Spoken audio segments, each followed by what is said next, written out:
wọn ṣe ọba tó ta sọ́mọ̀ bí ẹni taṣọ ó tún tẹ̀lẹ̀ bí ẹni tẹ́ni ògbénú múdí aṣọlá ògbénú ọmọ ènìyàn fọ́hùn ògbénú ọ̀run ṣògo ọba àkànbá àyànbá yan kàǹkàǹkà gidigba olórúkọ rẹpẹtẹ olórúkọ ní mẹ́sàn-án méje ọwọ́ kẹ̀mbẹ̀rẹ̀ bí ìjà adáni tó forí ṣàgbéjì ẹni adáni tó fojú ṣe ìmọ́lẹ̀ ara ọba tó lọ kọrin kése ọba mi ò wàwà wówó alágbára tí ń gbàgbára lọ́wọ́ alágbára tí ń fagbára ayé nìní lára ni olórúkọ ní mẹ́sàn-án méje ọba tó fi mímọ́ bóra bí aṣọ ó jẹ mímọ́ ó mu mímọ́ ó mu mímọ́ jẹ mímọ́ ó mu mímọ́ ó fàyè ṣàpótí ìtìsẹ̀ ó tún fọ̀run ṣeré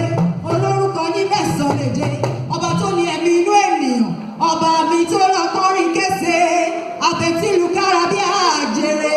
olórúkọ rẹpẹtẹ àjọ̀rọ̀jọ̀rọ̀ òde ọ̀run wíwó lulẹ̀ bí àtẹ ìlẹ̀kẹ̀ ọba mi tí ó láfiwé tí ó lọ́ba kan the one who is higher than the highest is greater than the greatest is mightier than the mightiest God of glory you worthy to be praised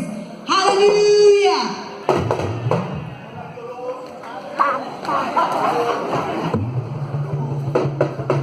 So alága ìdúró mi ayé wa ìsọ̀tẹ̀ ẹnu yín kí lẹ wá ṣe ní gan náà. Praise the Lord. Praise the Lord.